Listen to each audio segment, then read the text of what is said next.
우리 같이 말씀 보도록 하겠습니다. 사도행전 12장. 오늘 좀 긴데요. 우리 같이 교독하면서 읽었으면 좋겠습니다. 사도행전 12장 1절부터 24절입니다.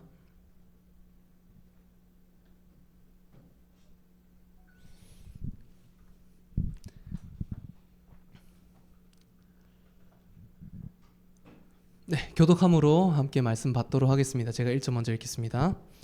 그때 헤로드 왕이 손을 들어 교회 중에서 몇 사람을 해하려 하여 유대인들이 이 일을 기뻐하는 것을 보고 베드로도 잡으려 할세. 때는 무교절 기간이라.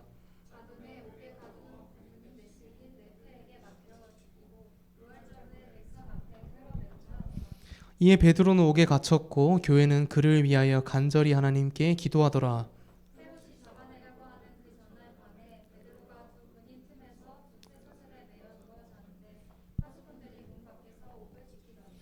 호련히 주의 사자가 나타나매 옥중에 광채가 빛나며 또 베드로의 옆구리를 쳐 깨워 이르되 급히 일어나라 하니 쇠 사슬이 그 손에서 벗어지더라.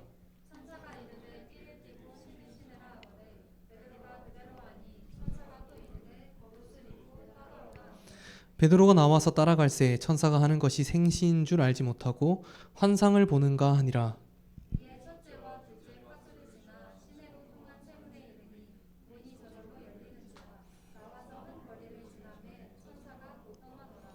이에 베드로가 정신이 들어 이르되 내가 이제야 참으로 주께서 그의 천사를 보내어 나를 헤롯의 손과 유대 백성의 모든 기대에서 벗어나게 하신 줄 알겠노라 하여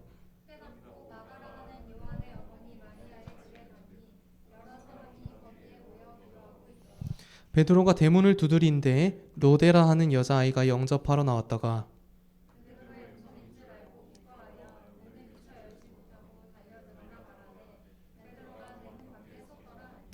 그들이 말하되 내가 미쳤다 하나 여자아이는 힘써 말하되 참말이라 하니 그들이 말하되 그러면 그의 천사라 하더라.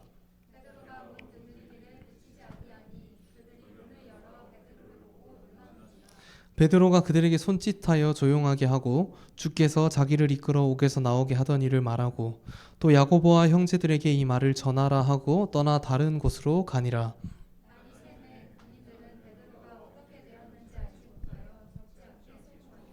헤롯이 그를 찾아도 보지 못하매 파수꾼들을 신문하고 죽이라 명하니라. 헤롯이 유대를 떠나 가이사랴로 내려가서 머무니라.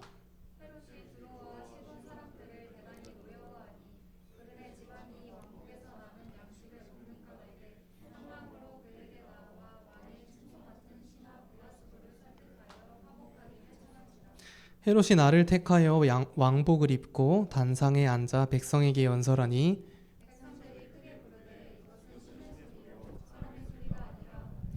헤롯이 영광을 하나님께로 돌리지 아니하므로 주의 사자가 곧 친히 벌레에게 먹혀 죽으니라.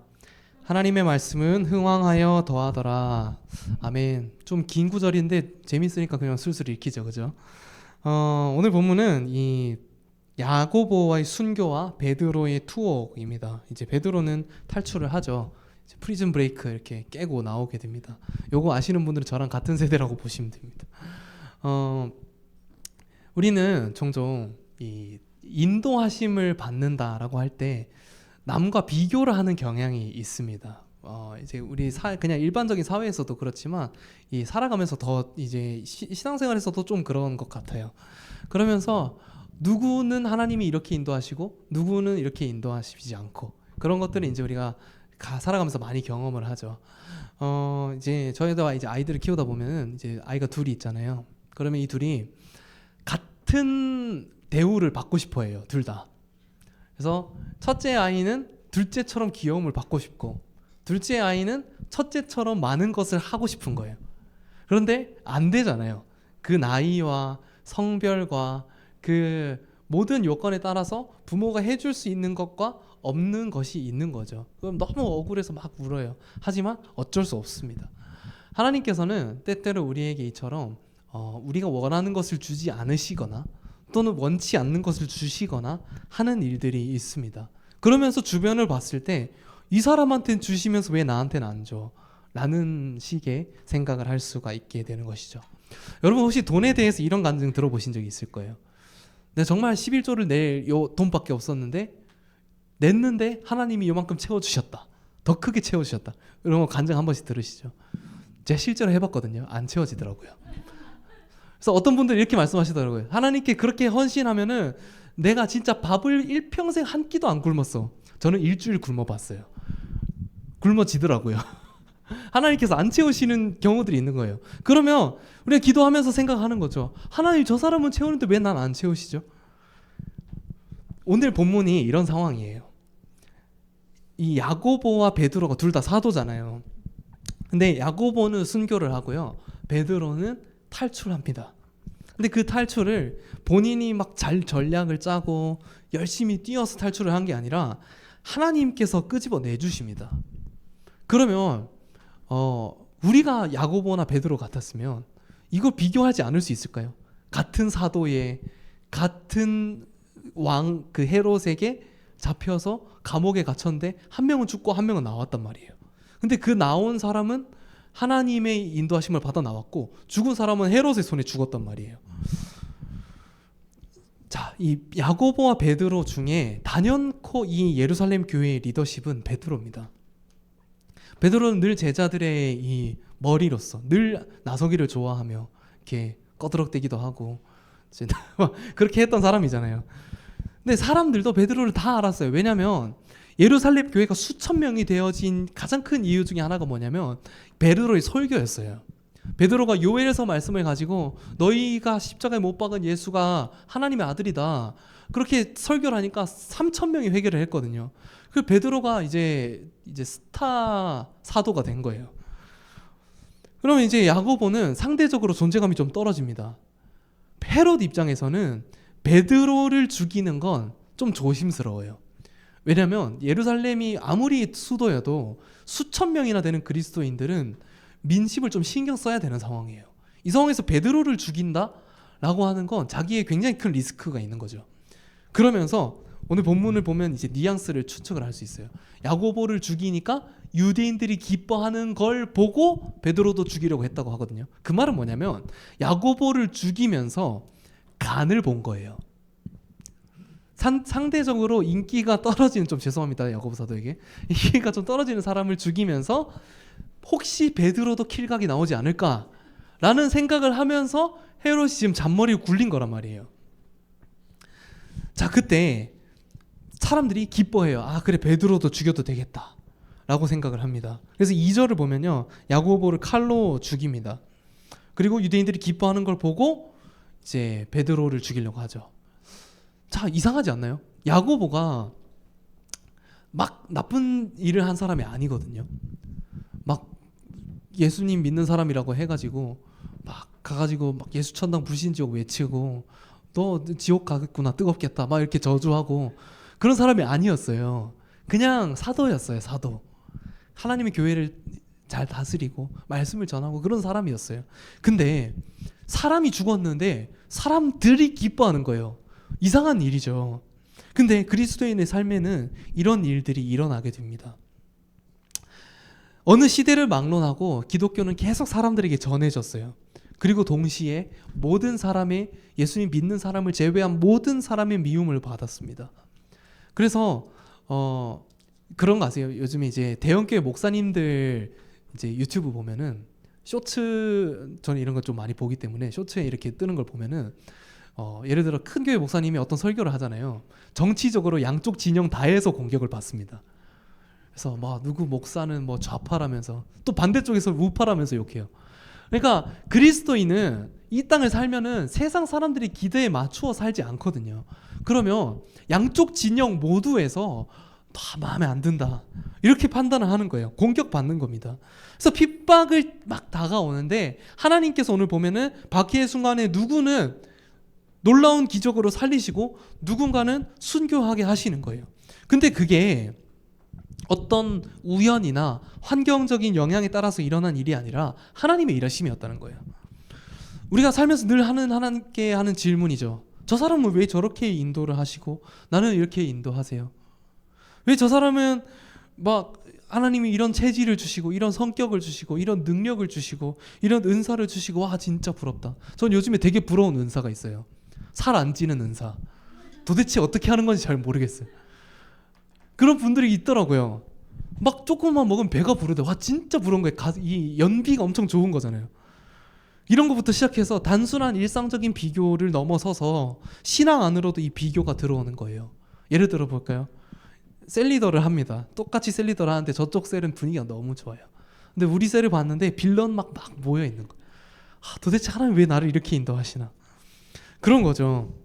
왜 이런 비교를 하게 되냐면 인간의 죄성이 있어서 그렇습니다. 주변 사람과 비교해서 내 위치를 확인하려고 하는 거예요. 그래서 나보다 잘난 사람과 비교를 하면 열등감에 빠지고 못난 사람과 비교하면 게을러집니다.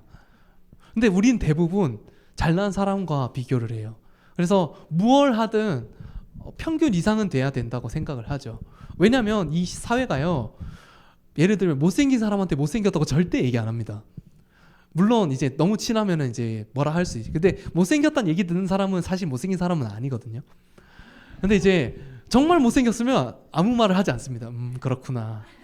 착하게 생겼구나. 뭐 이런 식으로 이제 넘기는 거죠. 근데 특히 이제 젊은 세대는 좀 덜한데 어른들은 예쁜 사람은 되게 예쁘다고 해요. 그러면 사람은 두 부류로 나뉩니다. 어딜 가나 예쁘다는 소리를 듣는 사람과 아무 말을 못 듣는 사람으로 나뉘게 되는 거죠. 그러면 그것을 비교하면 나는 예쁘지 않구나 라고 생각을 하는 거죠. 한국 사회가 특히 그런 것 같아요. 입시부터 얼마나 치열해요. 학생들 가르쳐 보면은 다들 재수하기 싫어해요. 재수하고 싶은 사람 누가 있겠어요. 근데 그냥 싫은 게 아니라 끔찍하게 싫어하는 이유는 하나입니다. 쪽팔리기 때문이에요. 좋은 대학에 가고 싶어 해요. 근데 그것이 어떤 자기 꿈을 꾸고 그 꿈을 이루기 위한 어떤 통로로 좋은 대학을 꿈꾸는 게 아니에요. 뭐죠?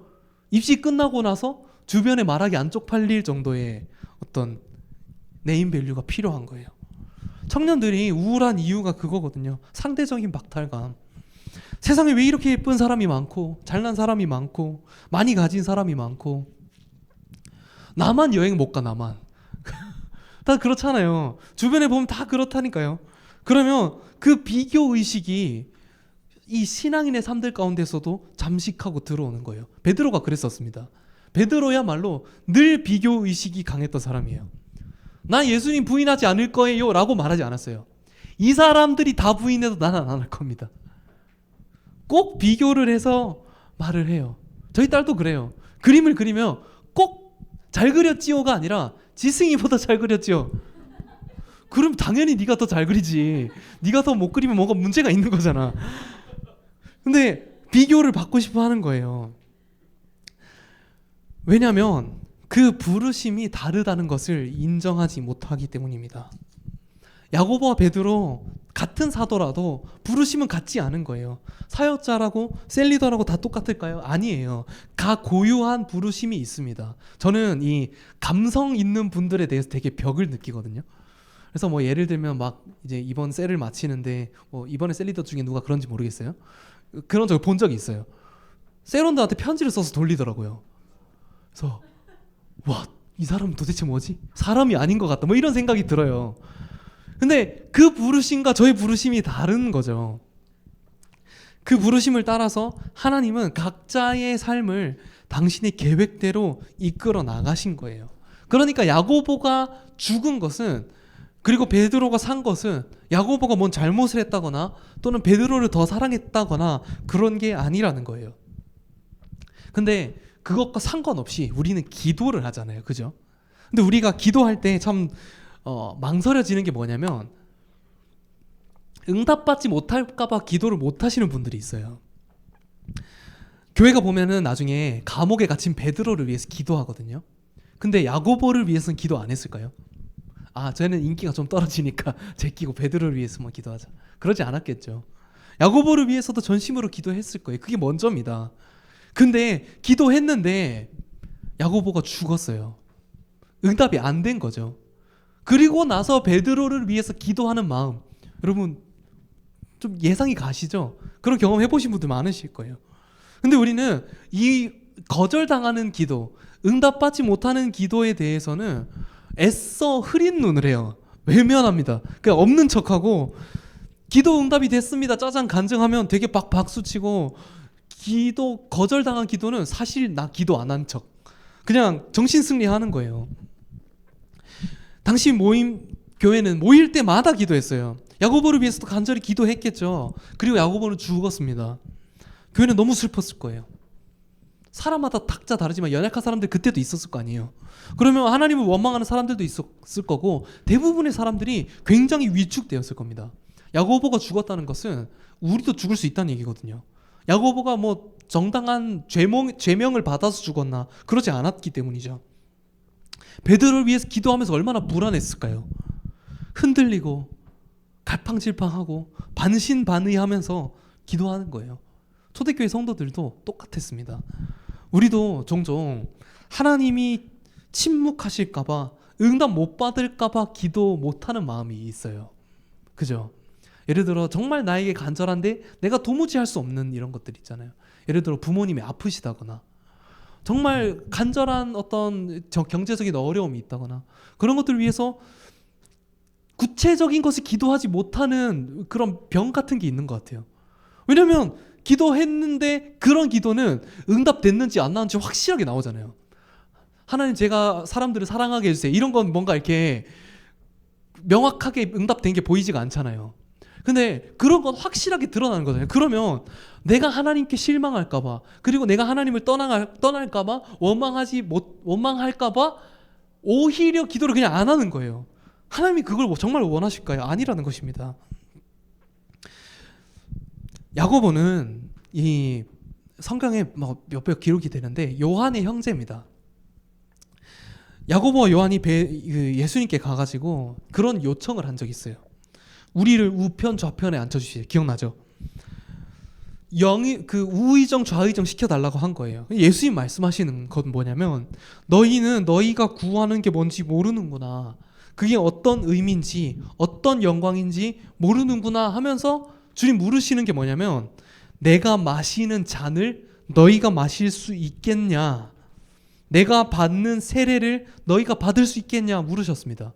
뭔지도 몰라요. 네, 할 수 있어요. 근데 예수님 그 고백을 받으셔요.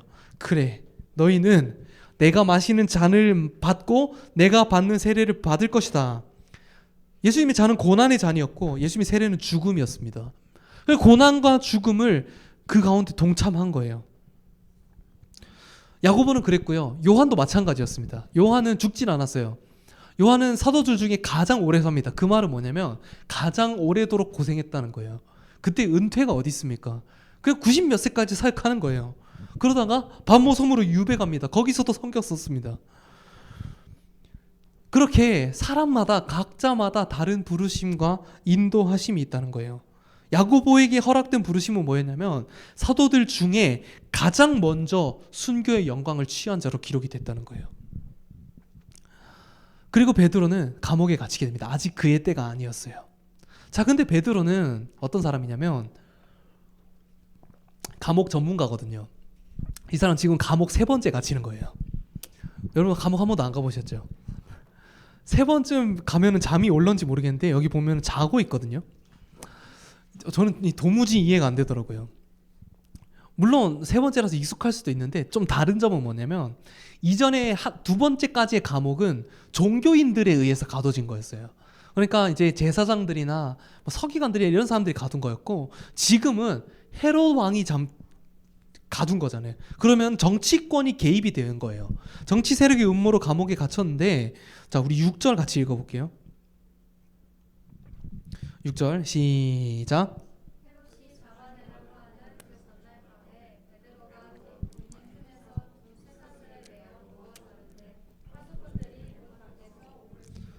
네, 이 군인과 파수꾼 얼마나 어이가 없었을까요? 당시 감옥은 그냥 아주 깔끔한 상태로 그냥 딱 이렇게 있을 수 있게 하지 않았습니다. 굉장히 척박한 환경이에요. 습했고 지하로 보통 되어 있었고 뭐 이렇게 막 벌레 같은 거 막 지나다니고 그런 상황이죠. 그리고 베드로는 아마도 고문을 좀 당했을 거예요. 그리고 그 가운데 그냥 가둬놓는 게 아니라 쇠사슬에 매여 있고 두 군인 틈에 있었다는 거예요. 틈에 있었다는 거는 누가 막 이만큼 거리를 두고 틈이라고 하지 않잖아요. 꽤나 가까이에서 감옥 안에서 군인이 지키고 있었다는 거예요. 그리고 파수꾼들이 문 밖에 있었다는 거예요. 그러면 군인 2명, 파수꾼 들이니까 최소 2명에서 적어도 4명이 이렇게 보고 있는 거예요. 감시하겠다고. 근데 잤다니까요. 이상한 일이죠. 물론 뭐 너무 고초를 당해서 지쳐서 막 쓰러졌을 수도 있지만 저는 그렇게 느껴지진 않더라고요. 왜냐하면 천사가 나타나잖아요. 7절 우리 같이 한번 읽어볼게요. 7절 시작.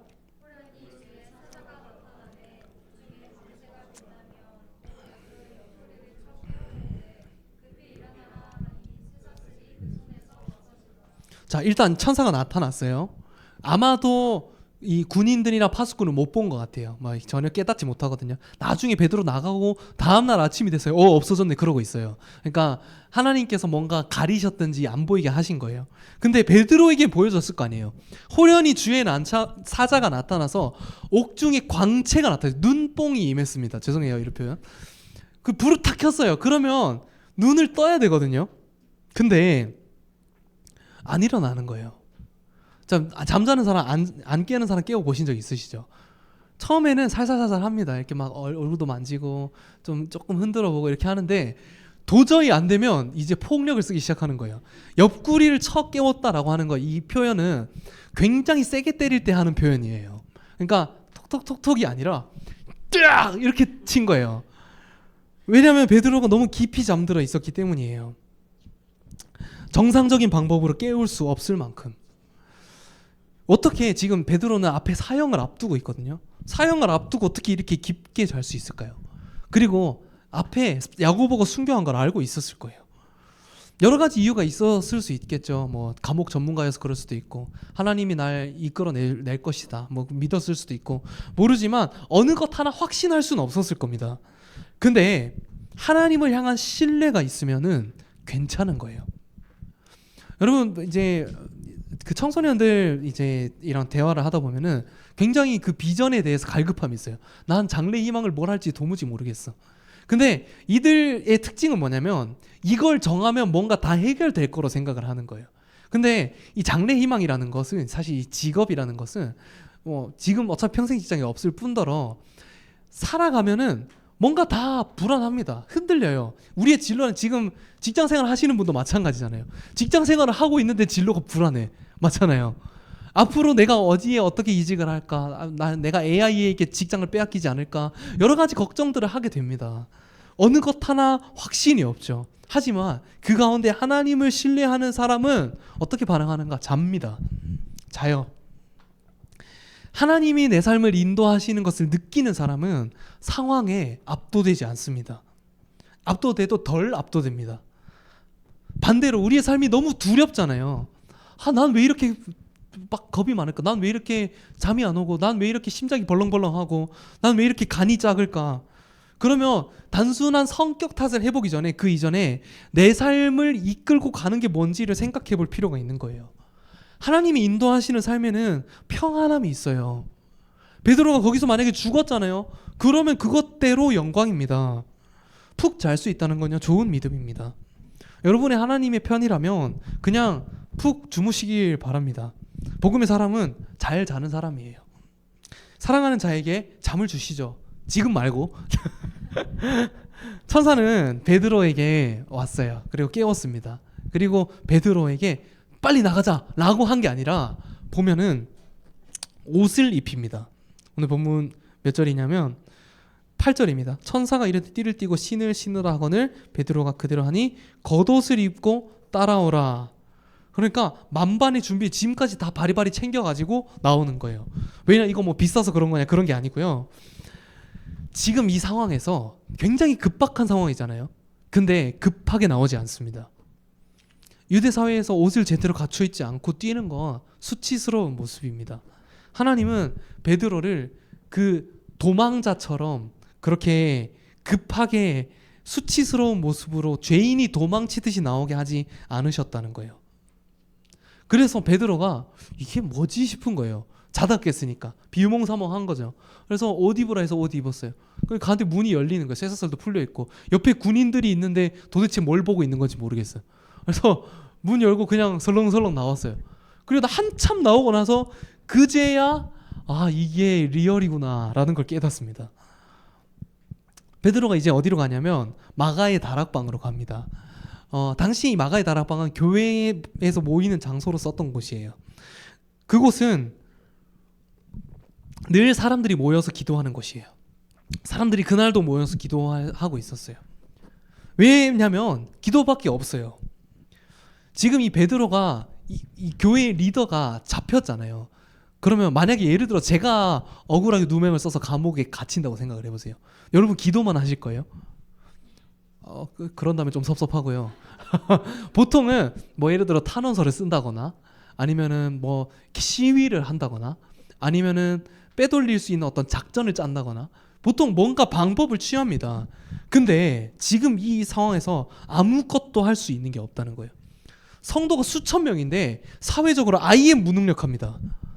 영향력이 아예 없어요. 왜 어느 정도로 없냐면 교회의 리더가 죽었는데 사회가 좋아해요. 그 정도로 영향력이 없습니다. 재정적으로도 심각하게 가난했습니다. 그래서 사도행전 11장 보면은 그 사울과 바나바가 딴 데 가가지고 헌금을 받아옵니다. 그 말은 뭐냐면 누군가의 도움 없이는 생존조차 불가능했다는 겁니다. 그런데 뇌물을 주겠습니까? 뭘 하겠습니까? 돈 없어요.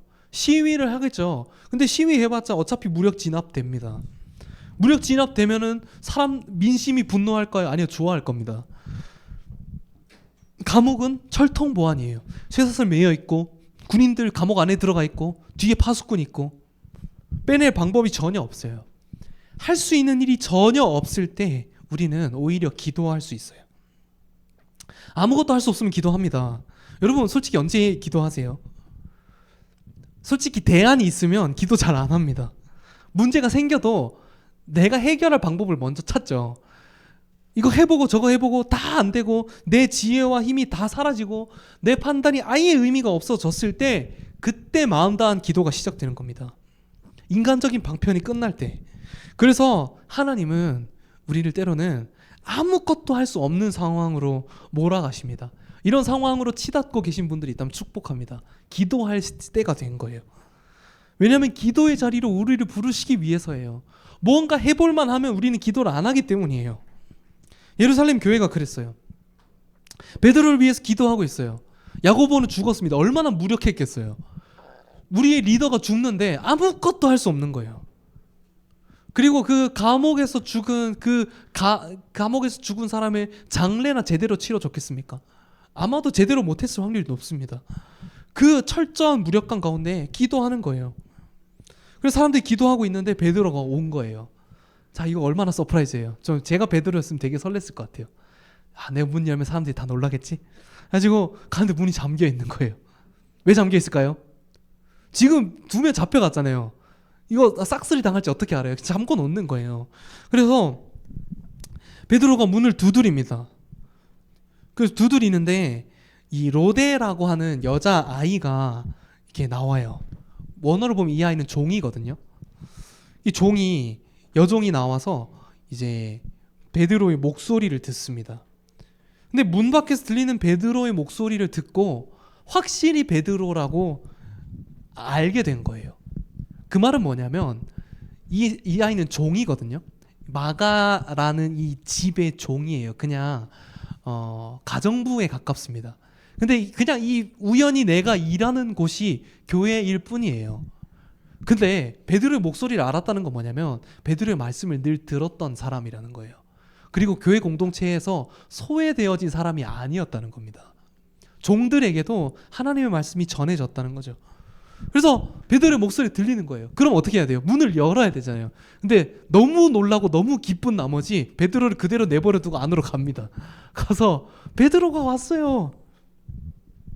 베드로로 강하게 주장을 해요. 너무 흥분해서 기뻐해. 사람들이 기도하고 있는데 기도를 스톱시킵니다. 종이. 잠깐만, 지금 기도할 때가 아니에요. 멈추세요. 베드로가 왔다니까요. 그러니까 사람들이요, 뭐라고 말하냐면, 우리 같이 한번 읽어볼까요? 몇 절이더라? 15절입니다. 같이 한번 읽어볼게요. 시작.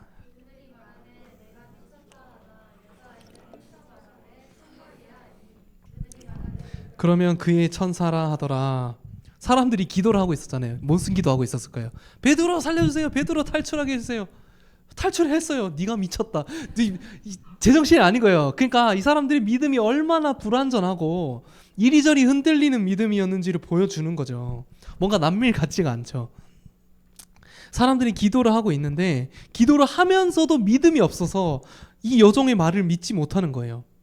이 로데라고 하는 아이, 성경에 이 여자 아이의 이름이 나온 게 유일합니다. 혼자예요. 뭐 유명한 사람들 뭐 예를 들어 야이로의 딸 이름 안 나오거든요. 아무도 이름 안 나오는데 이 로데라고 하는 아이 한 사람만 딱 나옵니다. 그리고 이 아이를 하나님께서 사용하시죠. 노예였고요. 사회적으로 비천했고 이 여종은 인구수를 셀 때 카운트하지도 않았습니다. 근데 성경은 이것을 언급하죠. 그 말은 뭐냐면 초대교회 성도들이 사도행전을 보면서 아, 이 로데라는 사람을 하나님이 쓰셨구나 라는 걸 모든 사람이 알았다는 거예요. 여종의 이름은 아무도 기억하지 않습니다. 우리 조선시대도 그랬잖아요. 머슴에게 이름이 뭡니까? 뭐 개똥 말똥 부르죠. 아무렇게나 부릅니다. 우리도 여러분 형제분들 노가다 다녀보신 분 아시겠지만 노가다 가면 이름 절대 안 부르거든요. 옷으로 부릅니다. 야 빨간 잠바, 야 노란 잠바, 빨리 와봐 이거 해. 이름을 안 불러요. 일을 시키는 관계에서는. 근데 하나님께서는 이 여종의 이름을 지정하시는 거예요. 그리고 이 작은 자를 쓰시는 하나님을 보여주시는 거예요. 왜냐하면 이 기도하는 수많은 사람 중에 믿음이 있는 사람이 이 아이 하나밖에 없었던 거예요. 기도하면서도 아무도 기적을 믿지 못했어요. 우리 같죠? 반신반의하면서 기도하고 그러면 우리가 안심할 수 있는 거예요. 뭐냐? 내 기도가 순전하지 않으면 어떡하지? 걱정할 필요가 없다는 거예요. 하나님 그 모든 기도를 들으신다는 거예요. 하나님께서는 그 모든 기도를 우리 가운데서 듣길 원하신다는 거예요. 야고보가 죽었고요. 이미 기도를 한번 거절당한 그 상황. 베드로를 위해서 기도하는데 여러분 담대하게 기도할 수 있었을까요? 하나님 베드로를 살려주십시오. 저라면 이렇게 못했을 것 같아요. 약간 믿음이 너무 떨어진 나머지 하나님 베드로가 그곳에서도 믿음을 지키게 해주십시오. 힘을 주십시오. 교회가 흔들리지 않고 강건하게 이 사역을 멈추지 않게 해주십시오. 라고 하면서 베드로의 죽음을 사실상 의연하게 받아들였을 것 같아요. 근데 아마도 제가 봤을 때 로데는 살려달라고 기도했던 것 같아요. 그래서 베드로의 목소리를 듣고 진짜 왔다! 라고 기뻐했던 거죠. 사실 저도 이런 부분에 대해 참 믿음이 없거든요. 병원에 신방을 가잖아요. 그러면 낫게 해달라고 기도하기가 참 조심스럽습니다. 안 나오면 어떡해. 그런 두려움이 저한테도 있거든요. 그러면 때로는 너무 믿음이 연약한 나머지 특히 이제 상황이 안 좋으면 안 좋을수록 그냥 천국 가실 때까지 그냥 평안하게 해주시고 병상에서 외롭지 않게 해주시고 이렇게 기도할 때가 있어요. 믿음이 연약하면 대놓고 기적을 구하기가 쉽지가 않습니다. 원래 사람이란 게 그래요. 근데 하나님은 어떤 분이세요? 연약한 기도를 들으시고 너 믿음이 그것밖에 안 돼? 내가 그것만 줄 거야 라고 하시는 분이 아니라 기대 이상으로 일하시는 분이라고요. 야고보 때는 기대하고 기도했는데 거절당한 거고요. 베드로 때는 무력하게 체념한 상태로 기도했는데 하나님 베드로를 살리신 거예요. 즉 무슨 말이냐면 우리가 어떻게 기도하는가와 상관없이 응답은 하나님의 뜻대로 된다는 겁니다. 요거 이제 믿는 사람이 굉장히 불편하게 생각하는 말이거든요. 하나님 뜻대로 응답된다. 그러면 왜 기도합니까? 어차피 하나님 뜻대로 된다면서요. 라고 생각한다면 우리는 이 기도라는 걸 잘못 이해하고 있는 겁니다. 기도는 내 뜻을 이루기 위한 민원이 아닌 거예요. 내 노력과 수고를 들여서 하나님께 뭔가를 받아내는 게 아니에요. 내 원함을 나열하는 게 아닙니다. 기도는 내 삶에 하나님의 뜻을 풀어내는 통로입니다. 하나님의 일하심을 내 영혼이 바라볼 수 있게끔 나를 바꿔가는 거예요. 내 마음을 하나님의 마음에 맞추는 것이죠. 그것이 이루어지고 있는 과정이 기도인 거예요. 그러므로 우리는 계속 기도해야 됩니다. 기도하는 것을 얻어내기 위해서가 아니라 기도의 사람으로 변화되어져 나가기 위해서입니다. 예수님을 닮은 사람으로 변화되기 위해서죠. 그러지 못한 자들 중에 이제 대표격으로 나오는 자가 누구냐면 헤롯입니다. 베드로가 탈출했잖아요. 사람들은 몰랐어요. 군인과 파수꾼들 눈 시퍼렇게 뜨고 보고 있었는데 정신 차려보니까 아무도 없는 거예요. 문 열려있고. 헤롯이 분노했어요. 사슬도 메어놓고 못 도망가게 지키고 있었는데 지금 이 사람들 책임이 있잖아요. 그래서 헤롯이 파수꾼들을 죽이라고 명령합니다. 근데 그냥 죽이진 않았을 거 아니에요. 어떻게 된 일이야 물어봤을 거 아니에요. 이 사람들 입장에서 얘기를 들었을 거 아니에요. 근데 그 분노를 이기지 못하고 파수꾼들을 죽입니다. 그리고 이제 장소를 이동을 하거든요. 어디로 가냐면 가이사랴라고 하는 곳으로 갑니다. 이 가이사랴는 로마에 대한 충성심이 굉장히 강한 곳이에요. 헤롯은 분봉 왕입니다. 그러니까 이스라엘의 지방을 다스리는 어떤 도지사 개념으로 세워진 사람이에요. 근데 그 사람이 이제 중앙 정부로 가서 사람들에게 연설을 하는 거예요. 어떻게 연설을 하냐면 뭐 내용은 안 나오는데 사람들이 막 찬양을 합니다. 와, 어떻게 사람이 저렇게 연설을 할 수가 있지? 여러분 연설 듣고 찬양해 본 적 있으세요? 잘 없잖아요. 막 뭐 대통령이든 누구든 뭐 정치인이 앞에 나와서 이야기를 하는데 그 대국민 담화 뭐 이런 거 듣고 와, 어떻게 저런 말 하지? 대박이다. 이런 말 잘 안 합니다. 욕을 안 했으면 다행이지. 근데 사람들이요 이걸 듣고 와, 진짜 대박이다. 이거지 연설은 이렇게 하는 거지. 그러면 헤롯 말고 뒤에 다른 연설하는 사람은 들으면서 아, 연설 그렇게 하는 거 아닌데 이렇게 생각했겠죠. 헤롯이 정말 탁월하게 연설을 했던 걸로 보여요. 그것도 중앙정부에서, 그것도 사람들이 수많은 사람들이 모여진 가운데서 이 연설을 했고 사람들이 민심을 얻었어요. 그러면 정치적으로 이제 뭔가 성공이 눈앞에 아른거리는 거예요. 아, 이제 내가 이 자리에 머물지 않고 좀 더 높은 곳으로 나갈 수 있나 생각했을 겁니다. 근데 그 결말이 어떻게 되어 있냐면요, 23절 같이 읽어볼게요. 시작.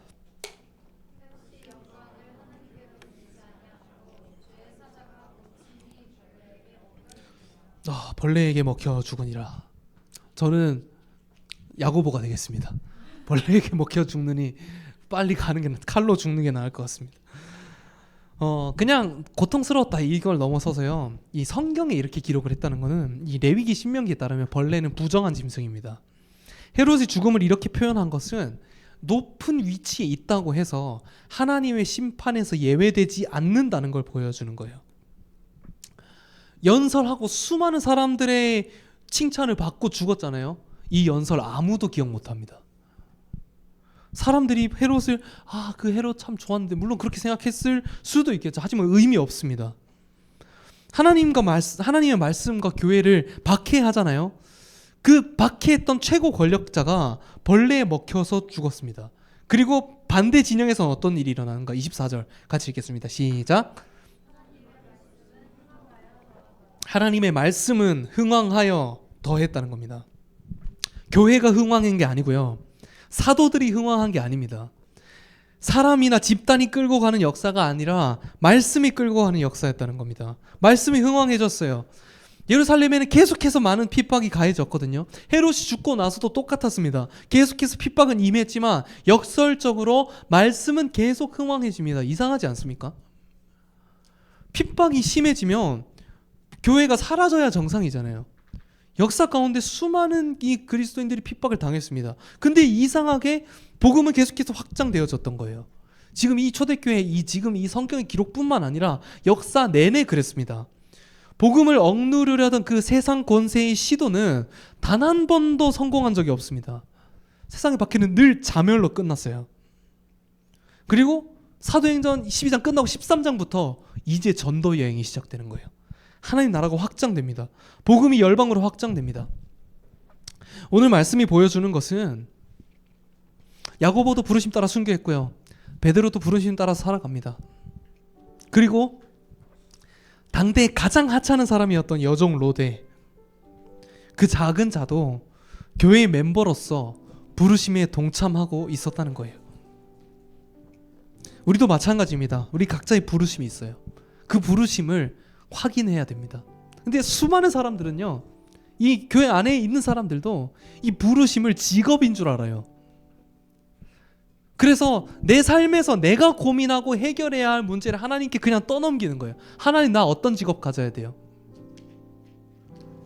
사실 그 직업을 고민하는 이유는 내가 어떤 사람이 될 것인가가 아닙니다. 먹고 살기 위해서죠. 그것은 무슨 답이 주어진다고 해도 비전이 아닙니다. 하나님의 부르심은 내가 어떤 일을 하는가, 어떤 환경에 처해지는가가 아니라 내가 어떤 존재가 되는가입니다.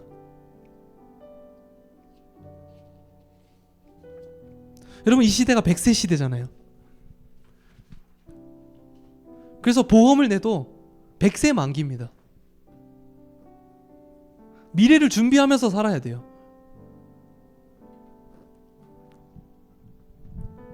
돈을 모아야 됩니다. 물론 모으지 않는 게 잘못이란 건 아니에요. 하지만 미래가 불안하기 때문에 모아야 되는 거라면 저는 이것이 이 세상의 전략이라고 생각해요. 먼 미래를 걱정해서 지금 헌신하지 못하게 만드는 거예요. 부르심은 내 삶을 어디에 던질 것인가를 발견하는 것입니다. 이 시대의 전망에 따라서 내가 어떻게 하면 잘 살 수 있을까가 아닌 겁니다. 내가 어떻게 하면 무엇에 대해서 죽을 수 있을 것인가를 찾는 것입니다. 우리 청년은요, 다 가지고 있어요. 시간도 있고요, 열정도 있고요, 젊음도 있고요, 은사도 있고, 누군가와 비교할 필요 없이 하나님 앞에 단독자로 섰을 때 우리는 가진 게 많아요. 부르심을 발견하면 거기 던질 수 있는 겁니다. 청년 세대는 거기에 생명 걸 수 있습니다. 이 시대 교회가 이렇게 차갑고 헌신이 없는 이유는 그 가치를 발견하지 못했기 때문이죠. 그 하나님의 나라가 내 모든 것을 팔아도 사도 조금도 아깝지 않은 그 가치로운 나라라는 것을 발견하지 못했기 때문입니다. 여러분, 혹시 우리 가운데 왜 사는지 모르겠는 분 계신가요? 초대교회 성도들은요, 각자 자기 인생을 걸 부르심과 인생을 향한 하나님의 약속이 있었습니다. 이 시대가 너무 힘들다고요? 초대교회는 더 힘들었습니다. 우리에게 필요한 것은 이 세상을 더 잘 살아갈 수 있는 전략이 아니라 내가 어디에 인생을 걸 것인가 하는 부르심과 비전이라는 것입니다. 어떤 존재가 될 것인가, 하나님이 나를 어디에 쓰실지, 그 하나님께서 나를 온전히 받을 수 있도록 온전히 나를 내어 드릴 것인가, 그것을 고민하면서 우리가 기도해야 할 줄로 믿습니다. 우리는 기도해야 합니다. 내 뜻을 관철하기 위해서가 아니라 오직 내 가운데서 하나님의 말씀만 흥왕할 수 있도록, 그 말씀을 위하여 우리의 삶이 헌신되어지도록, 그 말씀이 나를 덮도록, 그 말씀이 나를 붙잡고 인도하도록 나를 드릴 자들, 헌신된 자들을 하나님 오늘 우리를 부르시는 줄로 믿습니다. 그렇게 되길 소망하신 분들 우리 자리에 좀 일어나셨으면 좋겠습니다. 여러분, 시대가 어렵다 하지만요, 하나님의 말씀은 흥왕할 것입니다. 다음 세대 무너졌다고 하지만 수많은 곳에서 청소년들이 부흥하고 있습니다. 학교마다 기도 모임을 세워나가고, 청소년들끼리 모여서 단기 선교를 떠나고, 교회를 위해서 모여서 기도하고, 그런 일들이 지금 이 땅 가운데 일어나고 있어요. 이 세대는 우리의 헌신을 억제합니다. 아끼라고 말해요. 보존하라고 말합니다. 여유 있게 살라고 말하고요, 워라밸을 지키라고 말합니다. 하지만 하나님의 말씀은 오늘 우리를 부르시는 줄 믿습니다. 혜성아, 내가 일하고자 하는 것이 있는데 그 가운데 널 쓰고자 한다. 그 부르심 앞에, 나의 인생을 향한 그 부르심 앞에 누가 내 주님, 내가 여기 있습니다, 나를 보내주십시오 라고 반응하겠습니까? 그 부르심에 응답할 사람들, 우리 같이 한번 기도하기를 원합니다. 헌신된 사람을 쓰십니다. 주님은 로데를 쓰셨고 다락방을 제공한 마가를 쓰셨습니다. 우리에게 주어진 그 시간과 열정과 젊음과 에너지와 은사, 그 모든 것들, 주님, 나 다른 것 위해 쓰고 싶지 않습니다. 세상의 영광 위해서, 나를 채우기 위해서, 나를 높이기 위해서 사용하고 싶지 않습니다. 주의 부르심 가운데 내 가진 것을 내어드리게 하여 주시옵소서. 소망하는 자마다 주여 한번 부르시고 함께 기도하며 나가겠습니다. 주여!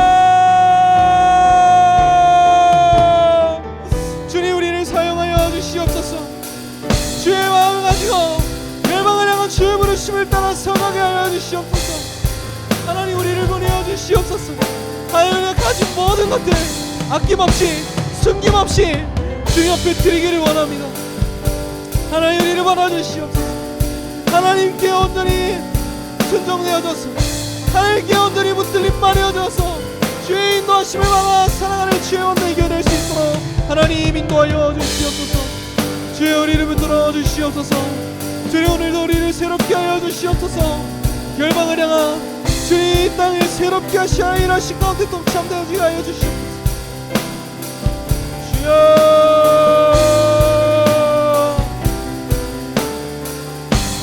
주님의 영광 보기를 원합니다. 하나님 우리의 믿음의 눈을 열어주시옵소서. 진짜 가치를 발견하게 하여 주시옵소서. 하나님 부르심 따라 살아가기를 소망합니다.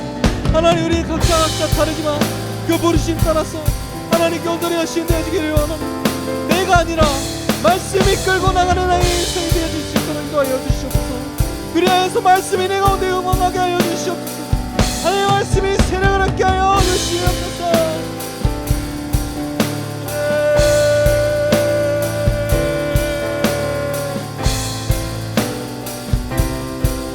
보리라 그날에 보리라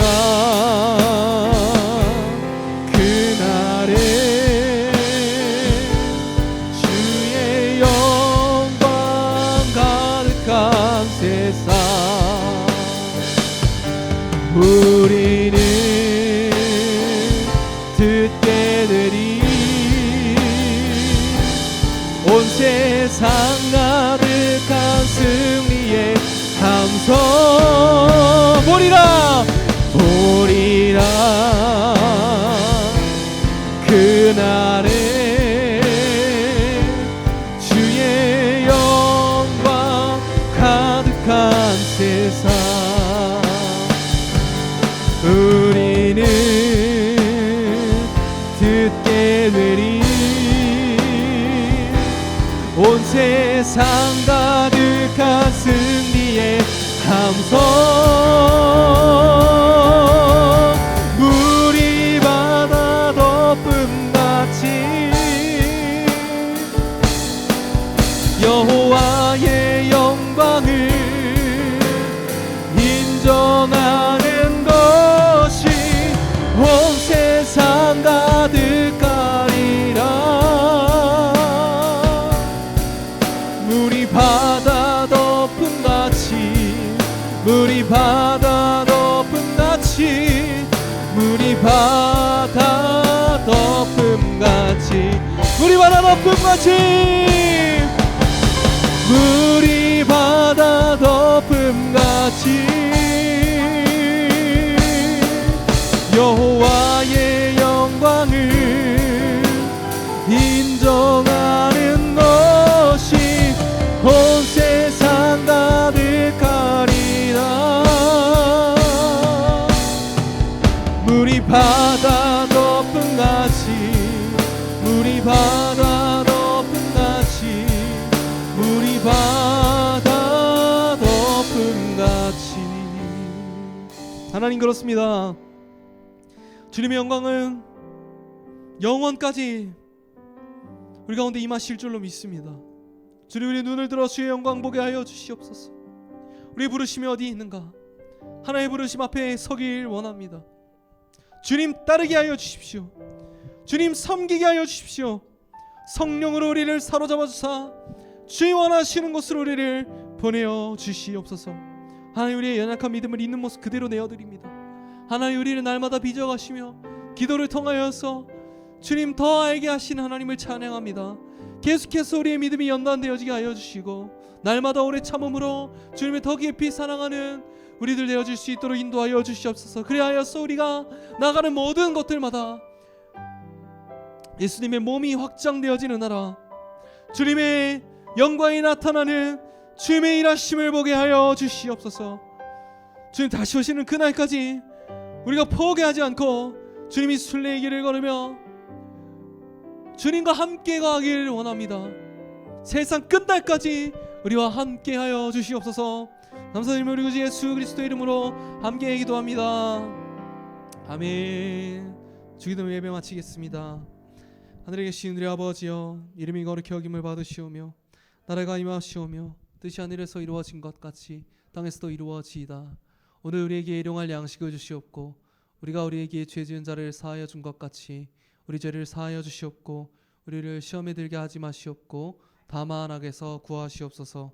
나라와 권세와 영광이 아버지께 영원히 있사옵나이다. 아멘.